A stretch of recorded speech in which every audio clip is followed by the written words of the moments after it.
going to the gym so I don't get fat. Okay, fat phobia. Fat phobia? I'm just afraid of gaining weight. You're scared of becoming fat. Yeah. That's literally fat phobic. Fat phobic? I don't mean to be fat phobic.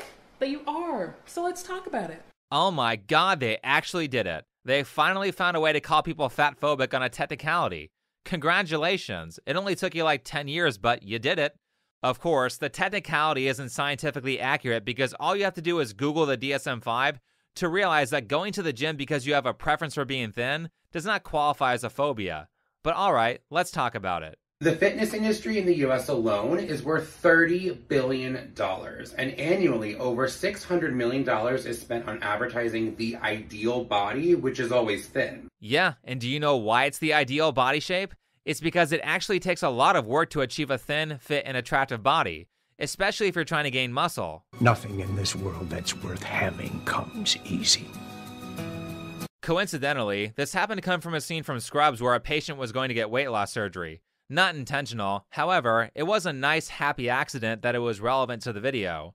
But being obese not only takes no hard work to achieve, but the way these people are reacting kind of says something about their personality. It's kind of narcissistic. Asking for their body to be considered ideal by people who are into fitness is like someone asking to be praised because they skipped out on work and watched TV all day. Anyone can do that. That's not an achievement, and you pretending it is an achievement is kind of an insult to people who actually work hard to look good. From a culture of demeaning fat people to weight restrictions on exercise machines and a lack of plus-size fitness clothing, the fitness industry is not only anti-fat, but also anti-fat people. A weight restriction on a machine is a form of bigotry? Do you know how expensive it is to make a treadmill that can support a 600-pound person on it? Well, neither do I, but I know from previously working in a hospital that beds for people who are a healthy weight cost like hundreds of dollars per day. Beds for morbidly obese people cost like thousands of dollars per day. And it's not a matter of wanting or not wanting to be accepting of someone's weight. It actually requires a decent amount of engineering to design a product that can physically support you. And people weighing too much to use standard equipment in hospitals is actually becoming quite a problem. But do you know how I can tell that she doesn't really go to the gym? 1, she thinks machines are good. Machines are largely for people who are injured or people who don't know what they're doing. If you want good results and you want athletic ability, you should be using free weights. 2, if you've been to like any gym in the past 10 years, then you'd know that they could not possibly cater more to people who are obese. Inside these places, you'll see messaging all over the place that says things like, no judgments, or people of all shapes and sizes are welcome. What's funny is that she suggests that there's no athletic clothing for plus-size people, while at the same time she's wearing fitness clothing. Also, not only are there plus-size models everywhere in the women's section of clothes stores, but I have literally seen plus-size mannequins in the clothing section of an athletic store. And of course, at that same store, all the male mannequins were jacked and in shape. Fat phobia, or anti-fatness, is the harmful bias and hate against fat people. This also includes the fear of gaining weight. See, we included fear somewhere in the definition, therefore it's a phobia. Except that's not even what a phobia is. Look at the DSM-5. A phobia must include intense fear or avoidance of a thing, and preferably includes a panic disorder. There's one more thing I want to point out here. Let's go over that clip again. Fat phobia, or anti-fatness, is the harmful bias and hate against fat people. This also includes the fear of gaining weight. See how she put another word in there as if they mean the same thing? When she said anti-fat, she did it to expand the word fat phobia. However, being against something doesn't mean you're afraid of it. Conflating those two terms is dishonest. People are not afraid of you. Hell, I don't even think they hate you like you falsely accuse them of doing. They just don't agree with your life choices. And personally, since the woke people and the Marxists like to play this game, I have to say that as a person who has actually dealt with a panic disorder, which, by the way, was incredibly unpleasant, I think it's really offensive that they're trying to make light of my situation so they can change a word to justify their lack of dietary discipline. Side note, if you have a phobia or a panic disorder, outside of getting treatment, the most useful thing I've found is to learn to not think about the thing that's making you panic. It's simple, but it's really effective. Outside of that, this is kind of a late intro, but this fat acceptance material comes from an Instagram video from the account of Blair Imani, who has a lot of material on her page that is similarly woke and similarly cringe. And to me, all of this just looks like cult indoctrination. That's what this stuff has become because this information is so obviously factually inaccurate to any normal person that the only people who would listen are people who are very psychologically distressed or people who are already indoctrinated.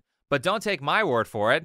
Take it from an organization that's now woke like TED. Broadly speaking, a cult is a group or movement with a shared commitment to a usually extreme ideology.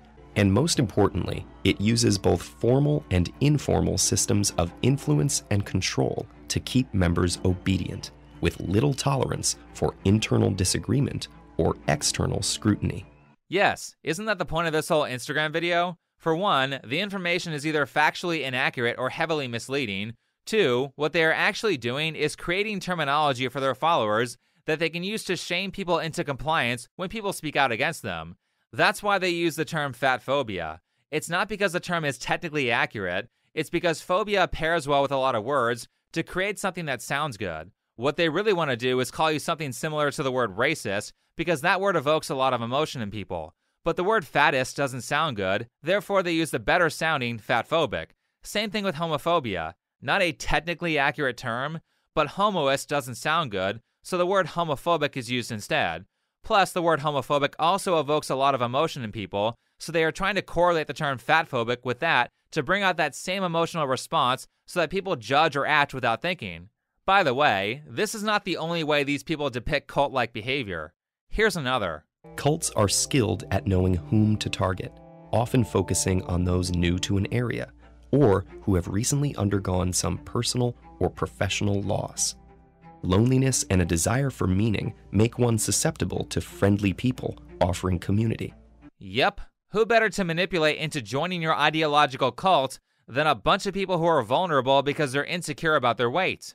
Once in the cult, members are subjected to multiple forms of indoctrination. Some play on our natural inclination to mimic social behaviors or follow orders. Other methods may be more intense, using techniques of coercive persuasion involving guilt, shame, and fear. And in many cases, members may willingly submit out of desire to belong and to attain the promised rewards. The cult environment discourages critical thinking, making it hard to voice doubts when everyone around you is modeling absolute faith. All of this stuff is right on point. Now tell me, which group of people has insisted on ideological conformity, has institutional power, and has used that power to punish people with censorship, and calls people all sorts of names like ist or phobe, not because those things are true, but simply because they don't agree with them? But when their practices involve harassment, threats, illegal activities, or abuse, the law can intervene. Harassment, threats, and illegal activity? I mean, we certainly haven't seen that from people who promote woke ideology, who, by the way, are really just Marxists hiding under different names in different movements. Oh wait, actually, they've caused a lot of violence through groups like Antifa and BLM. And historically, Marxists have always been violent. Also, what about this kind of stuff? Forewarning, this is a long clip, but the payoff is worth it. Another question I have, do you believe that rhetoric targeting officials with violence for carrying out their constitutional duties is a threat to democracy, Mr. Ward? Mr. Siegel? Yes. Yes. Yes. Yes. Yes. All right, thank you very much. Only a few weeks after the attempted attack on a Supreme Court justice on June 25th, one of the witnesses, Alejandra Caraballo, tweeted out the following in response to a decision on abortion overturning Roe v. Wade, and I'll quote directly from the tweet: "The 6 justices who overturned Roe should never know peace again. It is our civic duty to accost them every time they're in public. They are pariahs. Since women don't have their rights, these justices should never have a peaceful moment in public again." So my last question today of Ms. Caraballo, do you stand by these comments, this kind of rhetoric on social media, and do you believe it's a threat to democracy? Thank you, Representative, for the opportunity to clarify and provide context to my tweets. I have a question, is it yes or no? Do you believe your rhetoric is a threat to democracy when you're calling to accost a branch of government, the Supreme Court? She straight up got caught encouraging harassment and violence right after she said that wasn't okay, like a wolf in sheep's clothing. It's strange that the people who say they are against violence and harassment display all sorts of violent behavior. All right, let's hear one more from Ted. Believing in something should not come at the cost of your family and friends. And if someone tells you to sacrifice your relationships or morality for the greater good, they're most likely exploiting you for their own. I agree with all of that. Did BLM not say things like no justice, no peace, and tell people to burn down cities while also telling them to donate to their cause to fight oppression? Meanwhile, the leadership got caught using that money to buy luxury mansions and swimming pools. I think that fits perfectly. Tell your followers to sacrifice their standard of living so you can live the high life. With that in context, let's get back to the Instagram video. It results in overt discrimination, and it erases humanity's inherent diversity of body shapes, sizes, and abilities. I know this guy's trying to make a fashion statement with those fingernails, but good God, his fashion sense is terrible. Wrong colors, wrong size clothes, nothing matches or complements other pieces, and the way those clothes fit together is really weird. Anyway, what did that last clip say? I got distracted. It results in overt discrimination, and it erases humanity's inherent diversity of body shapes, sizes, and abilities. No, it doesn't. Most of what you call, air quote, discrimination to plus-size people is just people saying things that are counter to the ridiculous and factually inaccurate stuff that people in the fat acceptance movement say. Like this. So who's considered fat? Well, medically it's determined by one's body mass index score, despite the fact that the BMI is unscientific BS. It's not BS, and that's not how they determine obesity in the doctor's office. They have you step on a scale, they physically look at your body composition, and they go from there. They might also check for things like labored breathing or cardiovascular issues like high blood pressure or an elevated resting heart rate. And they might check body fat percentage. They don't solely use BMI. That's not what BMI is for. It's for large-scale studies because it's easy to calculate, and for the most part, it's accurate. Who does BMI not work for? People like this person from a Cassie Ho video that I used a while ago. BMI does not factor in muscle, so if someone has a lot of muscle, it doesn't work. When you have a lot of muscle, this doesn't work at all. With physical therapy as my background, we don't use the BMI scale as much anymore. Yes, these days it is typically used in population studies, because on a large scale, the vast majority of people don't have tons of muscle because gaining muscle is hard, therefore BMI works.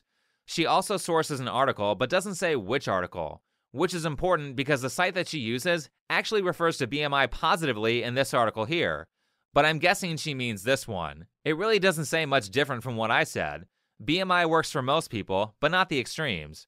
It's a useful tool when you do large-scale projects where in-depth analysis would be prohibitively expensive. But truly, it's determined by many factors, like accessibility to clothes, seating, and more. So you don't take care of your weight, and now a restaurant or a business has to buy chairs that are way more expensive to accommodate you? Do you see what I meant when I said these people are narcissists? Instead of being courteous and trying to adapt to other people, they expect everyone else to adapt to them. Alright, we have 2 more clips. Let's have yoga teacher Jessamine Stanley break it down for us. Anti-fatness is directly linked to racism, ableism, misogyny, classism, and other forms of oppression. It's why so many people think it's okay to harass fat people and do so under the guise of being concerned. Just misogyny? So fat men don't matter? As I've said time and time again, fat acceptance has very little to do with men, even though men are sometimes, but very rarely, included in these campaigns. Also, what? You have to call concern harassment because nobody actually harasses you for your weight like you accuse them of doing? So if you have a drinking problem and I sit you down as a friend and try to help you, that's considered harassment?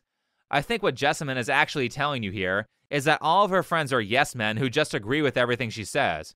Kind of like what would happen in a cult. Oh, you're not a singing group, you're a cult! And look how she uses shaming tactics to shut you up. Actually, if you're concerned about the health of an obese person, not only are you fatphobic, but you're a racist and you hate women. I'm not going to include ableism because I have a friend who has a real disability, and Jessamine suggesting that choosing to not control your diet is a disability is an insult to people who are actually disabled. Now, Jessamine has been around for a while, so I've had plenty of time to research her, and what you'll find in about 5 seconds of Googling is that she is a complete racist. In an article titled, Yoga Teacher Jessamine Stanley Believes White Supremacy Has Polluted Yoga, and It's Time to Talk About It, done by people, she says, I would venture to say that everything in our collective society is rooted in white supremacy. I don't care if people disagree with me, because I believe that what I said is true. Wow, I'm so glad to see that your scientific standard of proof is, I strongly believe something, therefore it's right. What's funny is that this article is all about her saying that white people have ruined yoga and moved it away from its Indian roots, which is really not an original thought from her at all.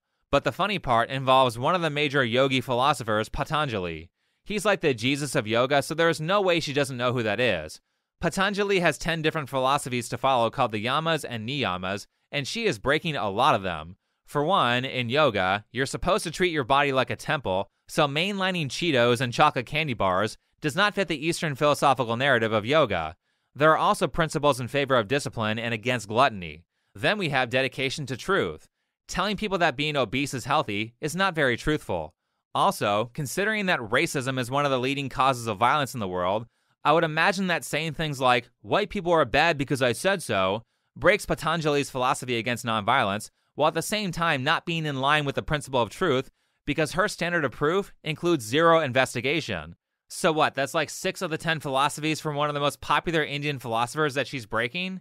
She also now has an OnlyFans account where she produces content that is not safe for work, which I am sure is not in line with philosophical enlightenment. If you find yourself judging a person or yourself on size, shape, or weight, stop. And reflect on where those beliefs came from. Then challenge yourself to do better. What's all this stuff about non-judgment? You literally just called me a racist for showing concern about people's health. How about you do better?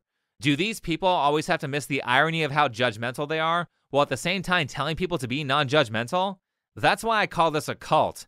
It's a complete cult that demands complete conformity. If you disagree on any one point, they will ostracize you.